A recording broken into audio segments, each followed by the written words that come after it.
Welcome back to Gibbo MMA, and we are reviewing the events that occurred at UFC 319. We have a new middleweight champion, Khamzat Chimaev, with an absolute dominant performance over DDP. And we've got plenty to get through in this review. So much happened, back-to-back spinning elbow knockouts. One of them was a UFC debutant. Bellator go 0-3. Plenty stuff to break down in the main event, and let's start right there. Khamzat Chimaev absolutely dominated DDP. DDP had no answers for the takedown attempts. I think he might have only stuffed one or two. Khamzat is an absolute beast. He's so dominant. Like, he just big brothered him for 5 rounds straight. And in the first round, you knew what he was going to do. He threw an up kick, get a bit of distance. Khamzat did, and then just bang, shot instantly for the takedown within the first 10 or 15 seconds. And pretty much just had DDP pressed up against the cage, and then eventually got that side control and crucifix. And I would have given that first round a 10-8. None of the judges did. The only round they gave a 10-8 was the third round, because the first round they were probably like a bit too cautious to be like, oh shit, like, we'll just give it a 10-9, play it safe. But then after round 2, and then another dominant round 2, and then round 3, they're like, well, we've got to give this a 10-8. And yeah, like, Khamzat gives you the answers to the test results. He gives you what he's going to do. He gives you his game plan, and people still go in there and fail the test. They can't pass it. They can't beat him. He's 15-0, and no one can beat Khamzat. No one can combat his game plan. He gives you literally his game plan, and no one can stop him. And that is just, I compared him to Khabib in the preview, like, of the dominant style that is. They both give you exactly what they're going to do, the game plan, and no one has ever been able to stop both of them. Because Khabib undefeated, Khamzat now undefeated, and Khamzat had to beat one of, such a tough middleweight who's been on a great tear in DDP, and a big middleweight. And that was my question coming into this, was DDP is huge, and will Khamzat be able to consistently get him to the ground? And he did exactly that. In fact, he made him look like a featherweight out there almost, with the control he had over him. For the 25-minute fight, he had 21 minutes and 40 seconds of control time.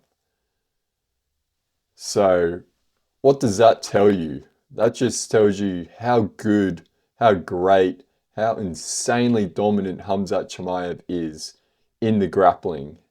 I believe he's the first Chechen-born UFC champion. Obviously, he first started training MMA in Sweden, where his coaches are from, and then now he's a UAE citizen. But, I just have to congratulate him, give him his flowers, proved everyone wrong.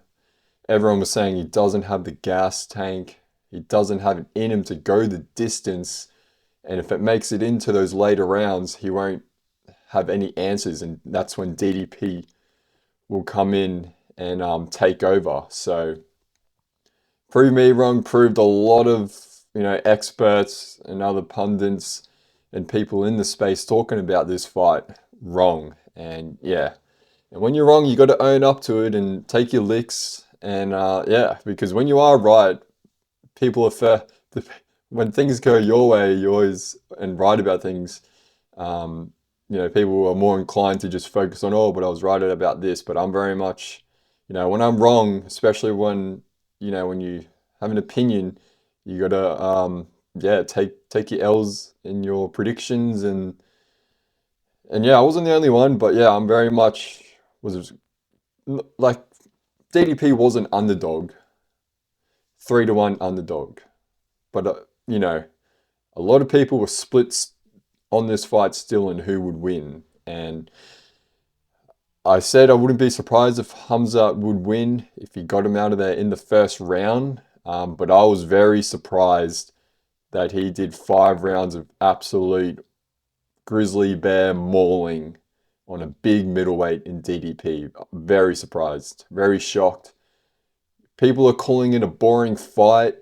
I mean, if you're a DDP fan or, after seeing back-to-back spinning elbow knockouts, yeah, it might seem boring. But from a purist perspective, this is MMA. This ain't kickboxing, Muay Thai, karate. This is MMA. And Khamzat Chimaev mixed it up, saw a clear weakness, because in the first round, DDP didn't have any answers for it. I reckon there was a clear light bulbs of like, I can do this for another 4 rounds. And as I quoted in previous episodes of Ray Longo saying, the grapplers, wrestlers tend to get more tired when it comes to striking than they do in the grappling wrestling, and vice versa. Strikers get more tired when they're grappling wrestling than they do when they strike. And I think Khamzat was in there like, I can do this for 25 minutes straight. I've been doing this my whole life. First started out wrestling at such a young age. And that's an easy path to victory. So great fight IQ from Khamzat. Everyone had him winning via submission, or most people had him winning via submission if he was going to win. But Khamzat via a 50-44 decision win was not on anybody's scorecards or predictions. I say rounds 1 and 3 should be 10-8, so they only gave round 3 a 10-8, but that crucifix, man. And Craig Jones said a very funny quote. I think it was Submission Radio or something. Was DDP spent more time in the crucifix on the cross than Jesus Christ did, and he could be right. Like DDP, you could see he was trying to get out of there, trying to slip underneath. But Khamzat, he was saying he does this for fun with his mates, with his friends, in that crucifix position. Sometimes 5 minutes, sometimes an hour, he was saying in the post presser. And like, I'm just super impressed. Like, yeah, call it boring, call it whatever, but this is MMA, and don't fucking get disappointed or, antsy and, shit talking about it being boring when someone mixes in the martial arts, because you don't, and I'll get into it with those knockouts, but you don't get those crazy knockouts in MMA without the threat of the grappling and wrestling, because everyone's on alert for the takedowns and stuff and the kicks. But that grappling and wrestling, I believe, contributes a lot to those crazy knockouts. Because with Pico, he was kind of coming in to shoot again, sort of, clinch again.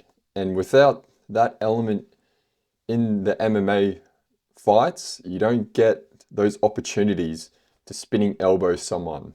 And because in the Muay Thai kickboxing, all they have to worry about are the strikes. So they're always got that high guard. Whereas MMA, people will drop their hands, they're coming in, rushing in, or coming in for a clinch. They're wide open now, and that's why you get those spectacular knockouts. So for the people saying this was a boring fight, go watch kickboxing, go watch Muay Thai, go watch karate, go watch combat karate. If you want to see just people try and knock people out, but you're not going to get crazy spectacular knockouts like you see in the UFC, because there's no threat of the wrestling or grappling in the traditional striking martial arts, which closes up the gap and keeps them more defensively minded to not get knocked out. Yes, there's crazy knockouts in kickboxing, in boxing, in Muay Thai, but not consistently like you see in the UFC. So that's my take on people saying it's a boring fight. Like, well, go watch fucking karate, Muay Thai, and kickboxing. Go away. We don't need you here saying it's boring because you got to be impressed and give respect to Khamzat for using that style so dominantly, giving people the game plan and still executing it. And to do it on a thick boy in DDP, you know, is just incredible. And I'm very happy for him. And I want to say thank you to all the fighters on this card for, putting essentially their lives on the line for our entertainment. It was a great card. But yeah, let me know your thoughts on the card and the main event so far. I'm going to keep getting into it. But yeah, like while you're watching it, leave a comment how you thought the fight was and, what DDP probably could have tried to do better, but I just don't think he could have. He very much optically, he was smiling at the end of rounds. He didn't take crazy damage. Like the shots he took were just little, pillow shots, just niggling shots, but it added up. And he's a tough boy. You knew like he wasn't gonna get knocked out from there, but you could just see he was very frustrated, and credit to Khamzat there.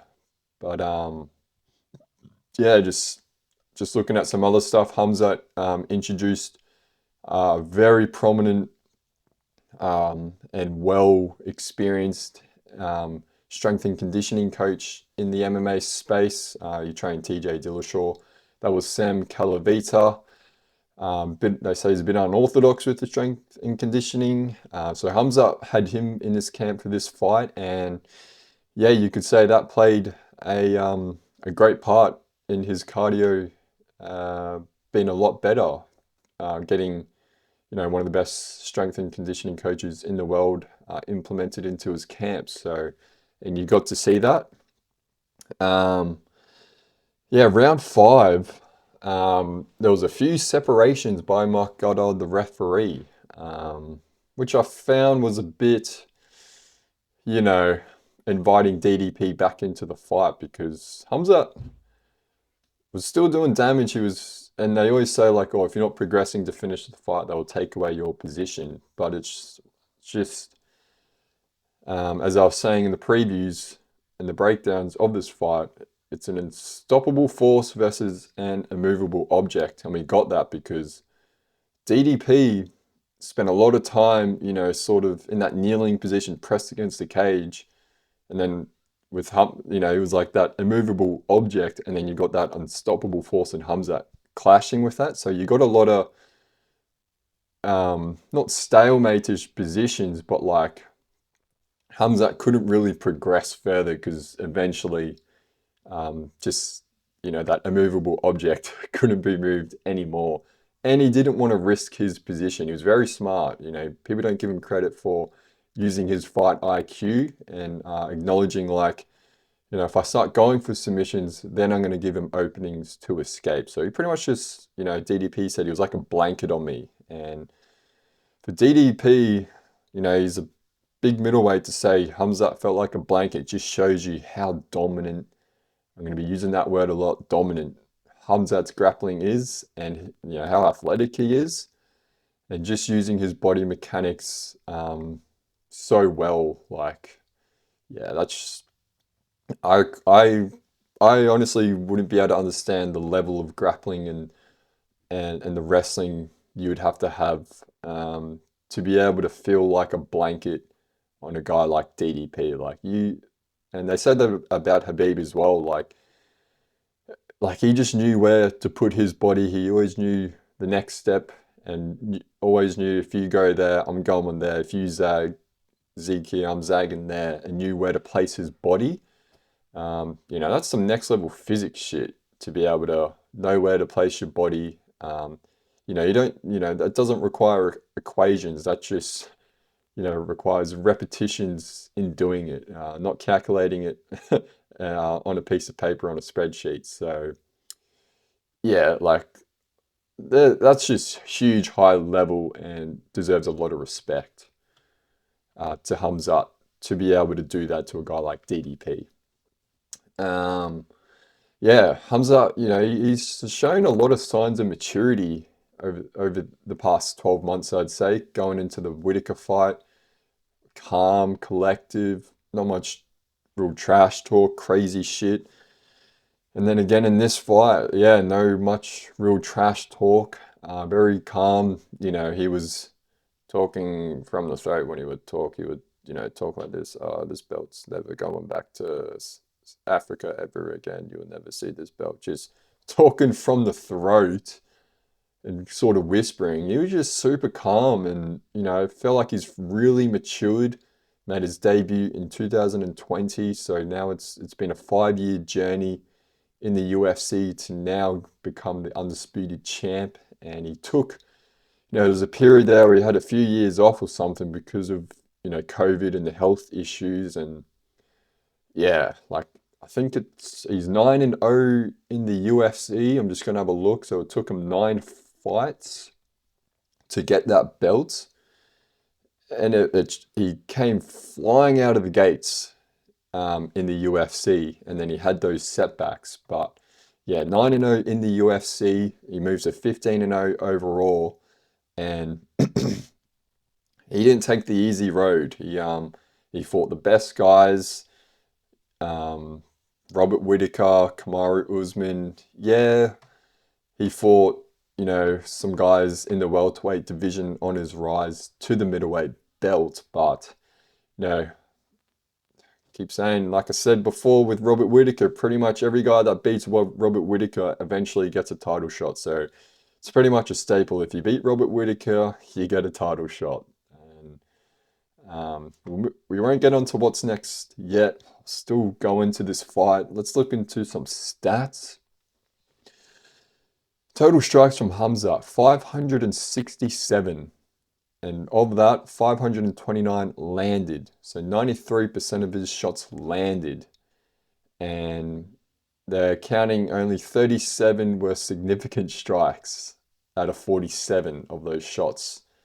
So they're saying he only threw 47 significant strikes and 37 landed. And because a lot of those strikes were in that crucifix position, just tapping away. And, those add up. But yeah, as far as like big, impactful, significant, because a lot of those were just short range, 1-inch punch Bruce Lee type of shit. But I believe that's like the most, or one of the most in UFC history as far as significant strikes in a title fight. Then you look at DDP, he could only throw 68 total strikes, 45 landed, so 66% and out of the 68, 29 were significant strikes, and only 13 significant strikes landed. Some of these stats are a bit inflated, bit subjectful. I don't even know if that's a word. But like it says here, submission attempts. Like DDP went for the Gilly late Hail Mary, and they counted that as a submission threat, and they have Khamzat a 0 submission threats. Like there were times he was going for the rear naked, but would just let it go straight away. So yeah, like submission attempt stats doesn't really make sense. But here are the takedown stats. Coming into this, we were like, can Khamzat take him down? And then as you look into it, it's like, yes, Khamzat will be able to take him down, but will he be able to keep him down? If he gets back up, will he be able to continuously take him down? Well, now we have answers to that. So he had 17 takedown attempts, and out of that, he took him down 12 times. So he went 12 for 17 in the takedowns. So at a 70% rate, he took him down. And boy, did he make him look like an amateur out there in the wrestling, getting him down. Like DDP just, I don't know, he came shooting him, and every time Khamzat was shooting, his hips would just be wide open. Like DDP will kind of be on the back foot trying to land something, and then hips wide open. I was saying, really wanted to see some knees and uppercuts. You don't have to throw it, just, feinting it a little bit. I think, yeah, there were some kicks thrown, which as soon as a wrestler sees a kick, they see an opportunity to dive for the leg or the hips. DDP, I believe he's become the first guy to take down Khamzat Chimaev in his career. but that came at the end. So again, optics, and you got to give it some context. DDP went 100% for his takedown, so 1-1. But yeah, Chimaev, it's just a bit of a scramble there, and but yeah, again in that round 5, when Chimaev was in his guard, just tapping away, doing his thing. When Mark Goddard, the onus should be on the fighter to get up, push off the hips, because DDP accepted the position. He had his legs locked up in full guard, and it's like, I think he's a black belt in jiu-jitsu or something, DDP, and it's like, well, you know how to get back up. The onus should be on the fighter. Yes, it's boring and blah, blah, blah, but it's like you just clearly outmatched and outskilled in that department, and you shouldn't have to rely on the referee to let you back up, because tell you what, when they got back up in that last minute or so, if DDP had a cracked Khamzat and won, holy shit. Like, literally the ref, the whole idea of the ref is to make it a fair fight and not give any advantage to any fighter to win, and just make sure it's a fair fight and not. And if that had to happen, my God, I would be pissed if I was Khamzat, if I was their corner, if I was a Khamzat fan. Like, if he were to lose after letting DDP up, I mean, you got to, Mark Goddard's probably the best referee right now. You almost got to be giving that guy a suspension of like, yo, like the whole reason DDP literally won that fight is you let him up and invite him back in. I thought that was pretty bizarre. There was a few, and that's when I wondered, if the crowd played a part, and it's an entertainment thing. He's kind of like, yeah, we'll just let him up for the last minute, and because if he didn't let him up in the rounds 2, 3, 4, why let him up now in the 5? And I thought that was just, I was going for DDP. But as, I'm all about fairness. And for the guy that's been doing it for 23, 24 minutes the whole time, and now you finally stand him up, he's in full guard in a dominant position, doing enough. People have done a lot less in those positions and have stayed down, and luckily that didn't happen. Luckily DDP didn't end up getting that Hail Mary knockout, but if it did, boy, Mark Goddard would be, he'd be copping it, because like essentially Khamzat's got it won clearly. All he has to do is just hear the bell go out, and then you stand him up from that dominant position he worked to get. So yeah, let me know your thoughts about that stand-up. Goddard should have intervened more when they were up against the cage, throughout the other 4 rounds. Because there was a lot of time when there was a stalemate where Khamzat just had his back, just leaning on him, and DDP's just in that, lunge position up against the cage on one knee. And nothing really progressed. So logically, if he stood him up, if he's in full guard, he should have separated him when they were against the cage, not necessarily doing a lot, because it very much found like that stalemate. Khamzat didn't want to make too many mistakes, but he's like, well, he's not moving, so I'll just stay here. And, I think DDP will be watching this back, he tried everything, but, maybe taking a bit more risk. But if he did, that's when those submissions come up where Khamzat was looking for. So yeah, just 2 high-level guys going at it, and that's what we got. Questions have been answered. Yes, there wasn't much striking in this fight, because when Khamzat stands up a lot more in fights and strikes, that's when he does gas more, and we didn't get a whole lot of that. We got, we're in Khamzat's world there, and DDP was, smiling and coming off the stool, coming into the rounds like, yeah, let's get into it. But inside, I felt like there was that 1,000-yard stare, like, fuck, this guy's gonna fucking ragdoll me again for another whole 5 minutes. What the fuck am I gonna do? But hey, he put that poker face on, and yeah, and very gracious in defeat. He put over Khamzat, gave him credit, which was great, and then Khamzat also did the same. So yeah, like I'm just glad we got those answers, and still very surprised like to see DDP in that just getting dominated like that. That's tough time for DDP fans. Before I'll just see if there's anything else to mention in this fight. Oh yeah, so just how good is Usman and Gilbert Burns? Yes, it was a 3-round fight. Those ones at welterweight with Burns and catchweight, middleweight with Kamaru Usman, but those guys gave Chimaev problems. Yes, different times. Chimaev has gotten a lot better since those fights, but because when Chimaev was versing Gilbert, world-class jiu-jitsu would, get into that guard, giving him those submission threats from his back, and Khamzat wanted no business of it. And then with Usman, super high-level wrestler, one of the best wrestlers in the game, was able to defend. He did spend the first round getting his back taken by Chimaev, but eventually was able to stuff him, and then eventually get the fight to the striking. And then DDP, he mixes it all well together. Kickboxing background, but in the wrestling, grappling. Also, I was saying having that rugby base is great, and you could see that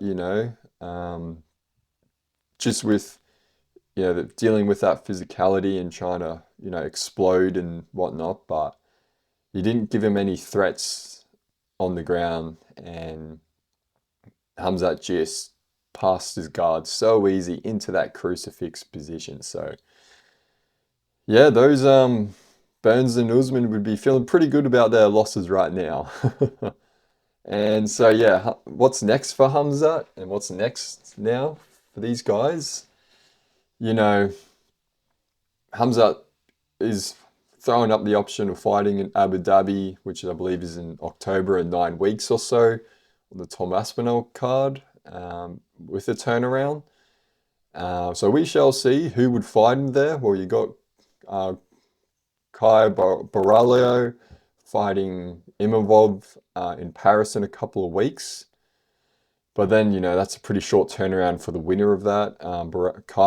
Kaiwa, I always say his name wrong, was weighed in as a backup fighter for this fight. And, we'll see if they do it. But, you got RDR in calling for it. He's a big guy. He's got great ground game. So if he does get taken down, he'll have those submission threats to answer. But yeah, let me know who you think Khamzat should fight next. At this stage, I'm leaning towards it won't happen at Abu Dhabi, but Chimaev is now a citizen in the UAE, and he might want to be doing this for that country to do that turnaround, and thank them for taking him in sort of and fighting. He didn't take a whole lot of damage, but I feel like a lot of rest would be needed after that fight camp and that fight, and decompress a bit. I think rolling straight back into it would be pretty hard on the body, I reckon. But there was a lot of middleweights there at the fight. In attendance, you had Fluffy Hernandez. He could give Khamzat some problems. You had RDR. But at this stage, recency bias, or bias recency, I don't see anyone beating Khamzat, man. Don't see anyone beating him. Let me know who you think could beat him, but the way he beat DDP like that, I just don't think anyone would beat him. And the only way is to keep that fight standing, and because DDP did land some shots, because he is very hittable, Chimaev, on the feet. So a guy like RDR's probably a bit too slow for Chimaev. Imavov, maybe. Kai, yeah. Fluffy. I'm leaning towards a little bit too fluffy because he's got that cardio and relentless attacking style. I just don't know what he's like if he's the one getting fucking mauled to death. So at this stage, you know, Chimaev is the king of the middleweights, and he'll definitely be moving up in those pound for pound rankings because that was a number one pound for pound sort of fight. And yeah, so let me know your thoughts on what your thoughts on the main event were, and because yeah, like I could just keep going on about this, but there's more to get to, and we move to the co-main event. Lorraine Murphy steps up on 3 weeks' notice against UFC debutant Aaron Pico, who was coming from Bellator, and um, Movsar Evliov was the original opponent, but he had to pull out. And my thoughts coming into this fight, I let the internet, the whole world know, the bookies got it wrong. Why is an undefeated fighter, top 6 UFC ranked UFC fighter in Lorraine Murphy, the underdog in this fight against a guy from another promotion? And as we've seen, people coming from other promotions such as Bellator, PFL don't necessarily do well. As you saw with Patchy Mix debut, as you saw with Pitbull debut, all the guys crumbled. They didn't perform well at all under the new big bright lights of the UFC. And even in the press conference, Pico, you could just see, I mean, I probably would too, would just be overwhelmed with the crowd, the noise, you know, the big stage of the UFC. And that's why I was like, how is Murphy an underdog in this? He's fought much better guys. You kind of know what you're going to get. Pico, a little bit inconsistent. Yes, he's dangerous. And he came out really strong, Pico. Um, you know, he was landing some great body rip to the bodies, took him down, but Murphy, he got back up. That's what was really important. Murphy was able to get back up, and it was a real sprint at the start. And what you got was an insane spinning elbow flatline in the grave knockout by Lorraine Murphy. And why is that? How did that come about after such a strong start by Pico? Like Murphy was on the back foot and I was like, oh shit, I'm about to be fucking shredded apart with the shit I was talking about this fight and how the bookies got it wrong. But Pico was too aggressive. Murphy in the post presses said, you can't come out pressing against and being aggressive like that against high level guys. You just can't do that. And that's what you got. Pico, he looked like he came in to clinch again, had his hands down, head wide open, and Murphy just timed it so well. Maybe he was out back watching what Prates did and just fucking spun the shit out of it. He must have had a brick connected to his elbow and completely flatlined Pico. He was out for a long time. He's all right now, but tough way to make your entrance to the UFC because you know, Volk was saying, you know, if someone wins well, they could be fighting me next, and Pico could have got a title shot if he won. And Murphy's now the guy in the featherweight division who looks like is going to get a title shot. Volk tweeted out like, you know, see you in December, Murphy. And you know, there weren't many fans of Murphy because he was winning those decision wins, not knocking people out. And this is very much his coming out party. Super happy for him. He proved me right. So, you know, a broken clock's right twice today or something. The old saying is, I was very much wrong in the main event. I own up to that.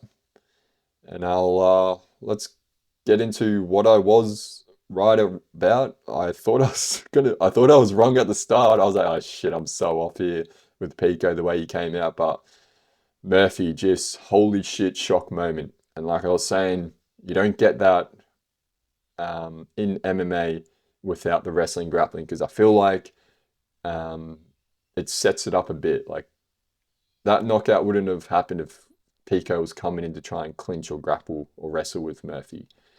But yeah, so Bellator guys, like, yeah, Patch, who have recently come over and 0-3 now, Patchy, in their debuts, Patchy Mix, Patricio Pitbull, and now Aaron Pico. Pitbull did get a win over Dan Ego recently in the decision, but yeah, well done to Murphy, man. That's how you do it. That's how you get the fans over, making big moments like that. Holy shit moments. And now he's a number 6 guy, and he could be getting skyrocketed to a title shot. Like, he's been doing it. And when I did think about it, I was like, you know, he beat Josh Emmett recently, his last fight, and then it's like he fought a guy who's like 13-4 from Bellator as his fight to get a title shot, which I do, have my hesitancies about that of like, does he deserve a title shot, Lorraine Murphy? Like, he beat an unranked guy making his UFC debut from another promotion. Is that harsh to say? You know, not really. Like, Mozart Evloev should be the guy, and Volk was saying like, I wanted Mozart, didn't happen because Volk's just trying to get a fight. So like, he's like, all right, because he wants to fight December. Probably the last pay-per-view event in history in the UFC in the US. So it's like, I'll just fight anybody. Just give me someone. And Murphy has worked really hard. He put himself in that opportunity, took huge risks taking it on 3 weeks' notice, and it's paid off. So I guess you could say, yeah, give him a title shot, but he didn't beat any top 5, top 3 kind of guys to get it, is what I'm saying. But yeah, let me know what's next for Pico. Who should he fight? People saying like Dan Ige, or chuck him in there of Andre Philly if you want to keep promoting this guy. Yeah, just give Murphy the title shot. Get Volk back in there against, another. I think Volk would be able to. Volk's chin's slowly going down. We don't need to get into that fight yet, but I think Volk would turn to the grappling sort of side in this fight, possibly. All right, now we move on to Neil versus Prates. Oh yeah, so bonuses. Chimaev got a bonus performance. So the 4 performance of the night's bonuses. So Chimaev, obviously, for that dominant performance. Lorraine Murphy gets that bonus. Carlos Prates for that knockout spinning elbow, and Tim Elliott. So get on to Prates. So I guess fight of the night would be DDP Chimaev and Kaya Sakura and Prates for the performances. I only got Prates right. We'll get into Kaya Sakura soon. Jeez, I was off on that one. But yeah, we get Daniil Prates.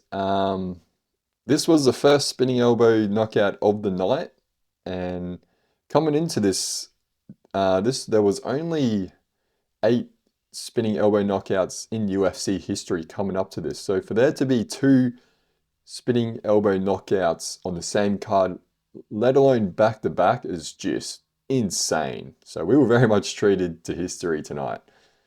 So yeah, at the end, with 1 second left of the round, the ref calls it off. Prates threw it with like 3 seconds to go on Jeff Neal and just completely flatlined him again. Just insane. Yeah, like, my KO of the month nominees are pretty much locked in for August. We've got Prates, Murphy spinning elbows, and then on the Vegas card, the guy that did the powerbomb, forget his name, that Rampage Jackson powerbomb knockout. So those 3 guys are locked in for my KO of the months, for sure. So it'll be interesting to see who gets it. But yeah, like, both guys coming into this were just like, I think one of us is going to get got, and Neil was that guy. So Prates, right on to him, back in the win column. He called out MVP in Brazil. That'd be a fun fight. Do it at, welterweight or middleweight. But yeah, just insane stuff.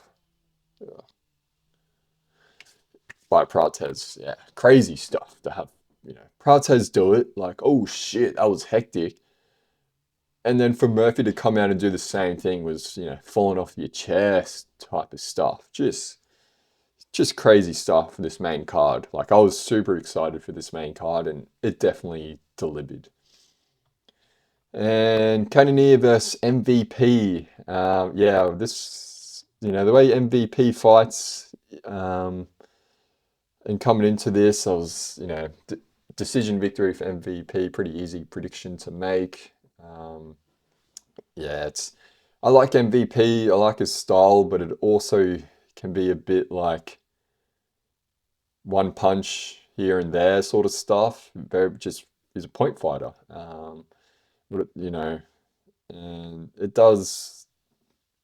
I'm not too impressed with this victory. Was all I'm saying. Like a lot of showboating, a lot of fancy stuff because he's an entertainer. But he did more showboating than he did actually fight. And if when you're watching these fights, you're here to watch some violence, here to watch some knockouts or whatever. And yeah, he did a lot of dancing around. Because yeah, it wasn't Cannonier's. He's just coming out of there, just sort of frustrated, couldn't get to him. He eventually got him down in the third round and was like, oh, if I'd have done that in the first and second, I would have won it. And MVP had no answers when he was on the ground. And it's a clear hole.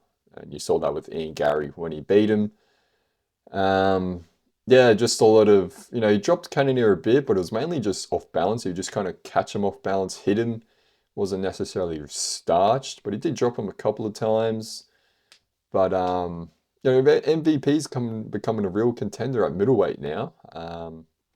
Yeah, so good on him. But yeah, once you start versing some other guys that'll get a hold of him, and he won't be able to run away, because he's very quick for this division.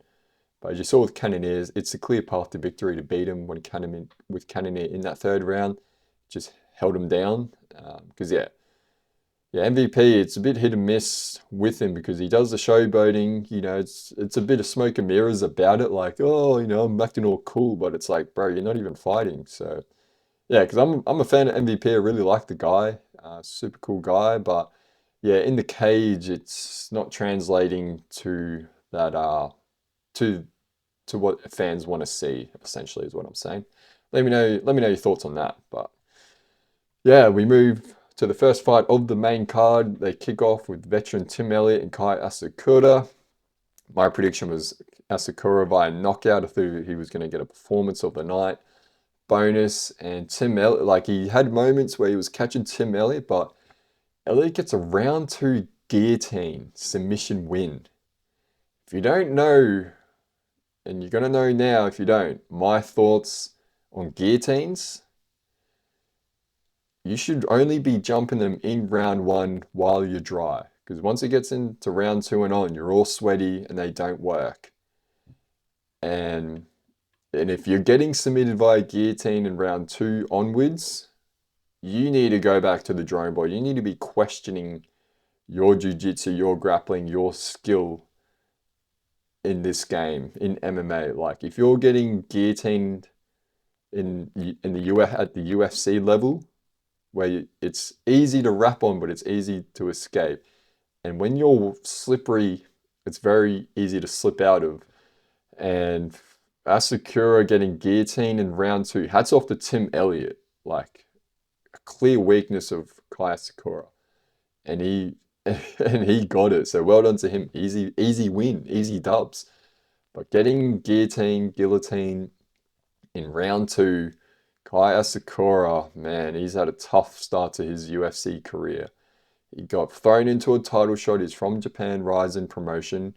Gets dominated by Pantoja out of there in the second round submission. And then he comes in here against a guy who's been out for 2 years. Yes, Tim Elliott is a vet, well-rounded, funky guy. And he could have easily been knocked out. There were moments there Kai did land. And as soon as he got taken down to the ground, he just looked like a toddler in there against, a man. And he got hugely big brothered and just got his neck ripped off. Yeah, he's going to be going back he's going to get back to the mats focusing on that ground game because, yeah, getting guillotined in the second round just is not on at this level, I believe.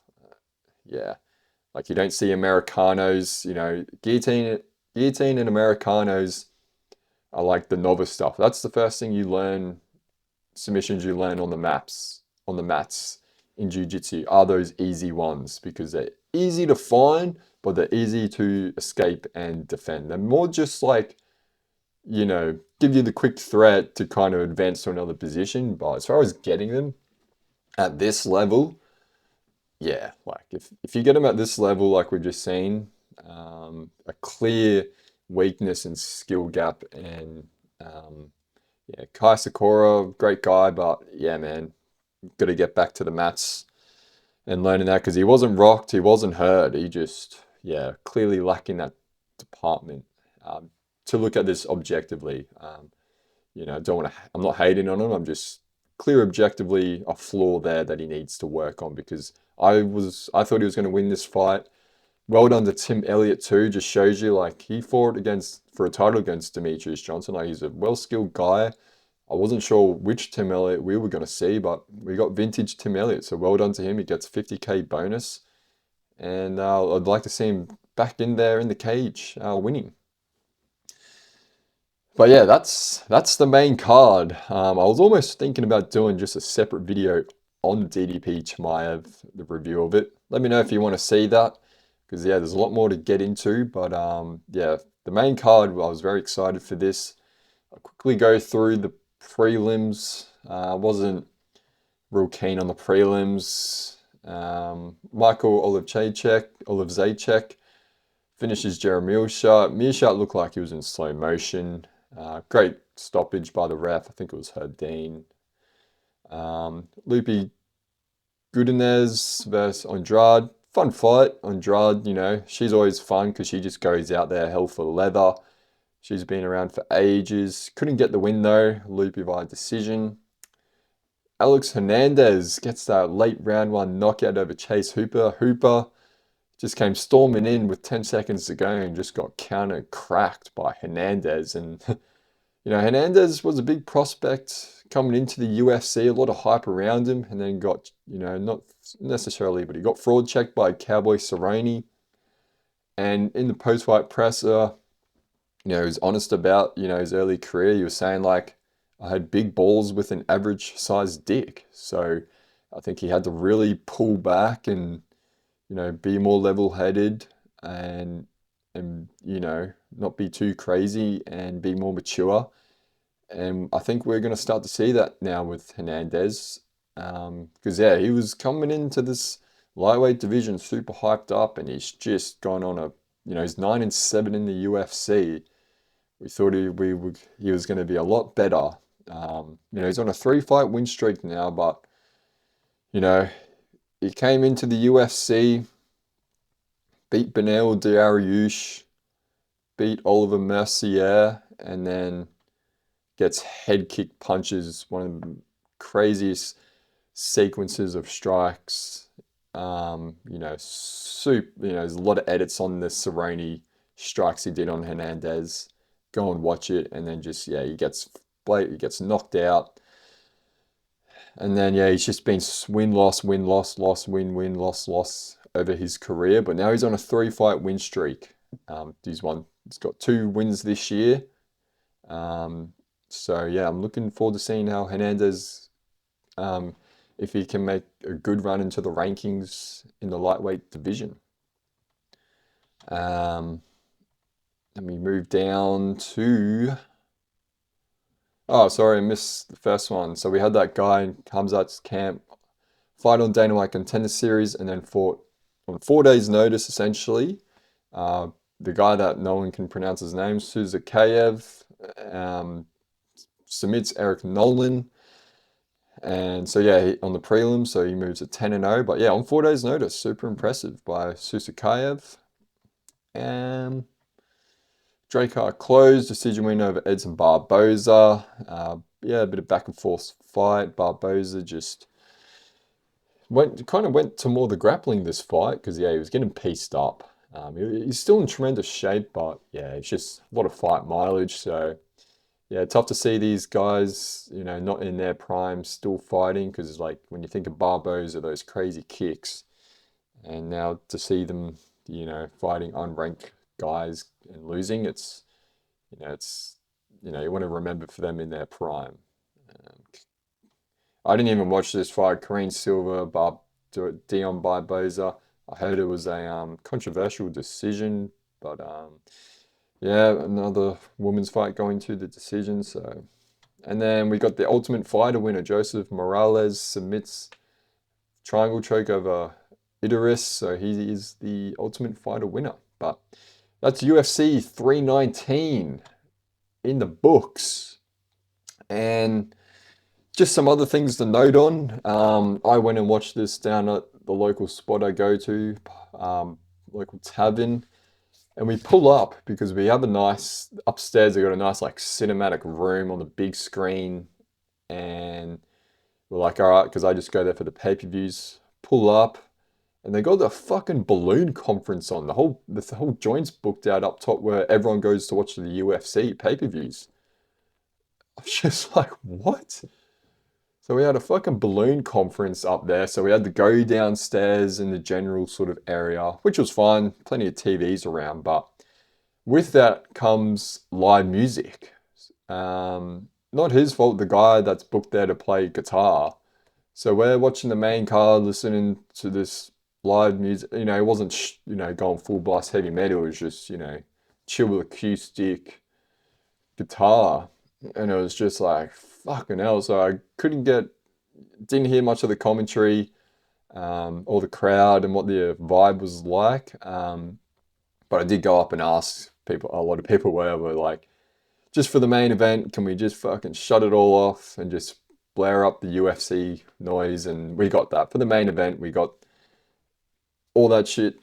We got no music. We got, we could get the UFC sound on, which was good at least. But a fucking balloon conference, yeah, fucking a little bit pissed off, but is what it is. And in saying that, with the commentary on Jack Della Madalena's story, he posts up like, with the pay-per-views, he said it took him like 25 minutes to order on KO. A bit of a nudge to like, yo, Paramount Plus, Aussies, we're tired of this, the main event system here and having to order it and lagging and glitching out. And then the next story was like, can there be a Daniel Cormier mute button?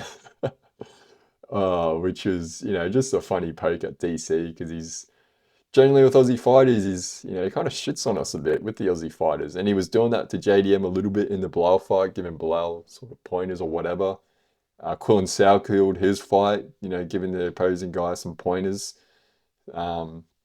which was funny. So like during the thing, I didn't get to hear DC or Joe Rogan's commentary because fucking a balloon conference was on, and not his fault, but the guy was there was paid to play guitar the whole time. So yeah. And also tough weekend for South Africa. Wake up, the Australian Wallabies rugby union team are in South Africa, beat them for the first time in 62 years in Johannesburg at Ellis Park. We were down, it was like 22-5 at halftime, and come back and win like 38-22 or something. And then in the cricket, Australia beat South Africa in the T20 cricket with like 2 balls to go. Glenn Maxwell switch hit for 4. And then DDP loses against Chimaev. So tough weekend for South African sport. No sympathy at all because they're back-to-back World Cup winners. They've been so dominant. And same with cricket, like, yeah. Yeah, so yeah, tough weekend for South African fans. How do you guys feel right now? It must be pretty low, but you know, very happy for Australian Wallabies because it's been dark times for rugby here in Australia. Slowly getting better with a good series with the Lions tour. Although we lost it, we did win the last game and looking a lot better. We're now winning, only 1 game in, but on top of the table in the rugby championship. So. We move up to, rank 6 in the world. We kind of dropped to 9th at one stage in the rugby rankings, world rankings. So yeah, guys, let me know if you want to see more breakdown and review of the main event. But yeah, and let me know your thoughts on the card. I'll post some shorts and reels to Instagram, TikTok of this review. But yeah, if you're still here, appreciate it. But yeah, just to quickly wrap it up, Chimaev and you, DDP, what's next for DDP? I think, will he get an immediate title rematch? I think he will. I think his next fight, whether Chimaev is a champ or not, if he fights someone else, and I don't think he loses, but I think DDP's next fight will be for a title, for that title again, because he's a great champ. He's active, he's durable, great on the mic, very marketable, shows up, no issues. And I think UFC will definitely give him an immediate rematch if Khamzat's still the champ, which I think he will be. When that will happen, if he will have to wait for Khamzat to fight another guy, but I don't think he shouldn't have to fight another guy before getting another title shot. I mean, if Sean O'Malley got an immediate rematch with Marab and didn't have to go out and fight anyone, 100% DDP gets a title shot next. But it's the UFC. Shit happens. But yeah, what do you think is next for DDP? But yeah, I think I wrapped it up pretty nicely. Yeah, I thought DDP would have been able to stuff the takedowns more. He just couldn't stuff any of them, which is very surprising and just shows you how good Khamzat is, but couldn't stuff him at all. Yeah, I think, oh, bat signal time. Bat signal time. The bat signal has been sent out to Craig Jones. Craig Jones, we need you in the next camp, whoever's fighting Khamzat, in DDP's camp, in Imavov or Kai Baralio's camp. Whoever's fighting Khamzat next, send the bat signal out to Craig Jones, because if there's a guy who can help out with neutralizing that sort of style and grappling, is Craig Jones. Could be saw it with Volk and Islam. Okay? We've seen it with Volk, what can do. We saw it with JDM and Bilal. What having Craig Jones in your camp does to help you neutralize and help getting off the canvas against these dominant grapplers. So Craig Jones, from all the fans around the world, the bat signal has been sent out. We cannot, people are saying oh no, another hugging champion, but if people want to be competitive, they're going to need Craig Jones in their camp helping them out. So the bat signal right now is being sent out to Craig Jones. If you're a fighter, send him out, get that guy in your camp, pay him whatever he wants, whatever Craig Jones wants in payment. I mean, he's a funky guy. Who knows? He'll take payment in steroids, testosterone, whatever. Get Craig Jones in your corner if you are fighting Khamzat Chimaev next, whether that be DDP, RDR, Imavov, or Kai Baralio. Craig Jones must be in your corner. So I'll end it on that.